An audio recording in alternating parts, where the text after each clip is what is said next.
Биздин түйшүктөрүбүздүн 90% эч качан болбос нерселерге байланыштуу. Ийгилик деген канча каталык кетирсең да, жигердүүлүктү жоготпой алдыга умтула берүү. Жаңы жол табуу үчүн эски жолдон кетүү керек. Адамдын инсандыгы тууралуу, сага болгон мамилеси тууралуу анын кылган иш-аракети гана айтып берет. Сөздөрүнө ишенбе, жөн гана көз салып, байкоо жүргөз.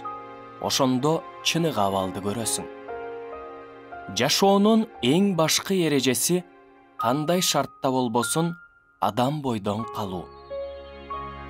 Биз Кудайды үстүбүздөн көрүп турат деп ойлойбуз. Бирок ал бизди ичибизден көрүп турат. Алсызды жеңген адам күчтүү эмес. Ошол алсыздын күчтүү болушуна жардам берген адам күчтүү. Жашоодо кокустуктар болбойт. Бул дүйнөдө жашооңдо болуп жаткан бардык нерсе же сыноо, же жаза, же сыйлык. Өмүр деген жашап өткөн күндөр эмес, алдыда боло турган күндөр.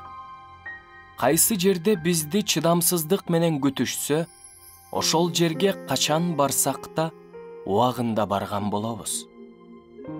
Башкаларга сөөмөй көзөп жатканыңда үч манжаң өзүңдү көрсөтүп турганын унутпа. Эң коркунучтуу душман шектенүү. Шектенүүнүн айынан биз көп нерседен аракет кылбай туруп ажырап калабыз.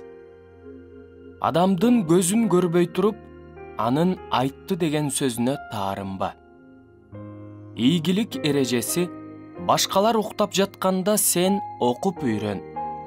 Башкалар жөн эле басып жүргөндө сен иште. Башкалар ойноп жатканда сен даярдан. Башкалар жөн гана каалап отурган чакта сен кыялдан.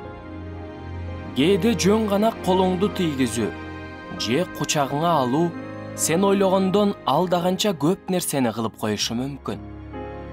20 жылдан кийин сен кылган нерселериңден да, кылбаган нерселериң үчүн көбүрөөк өкүнөсүң. Коркунучка тике карасаң, анын күчү ошончолук азаят.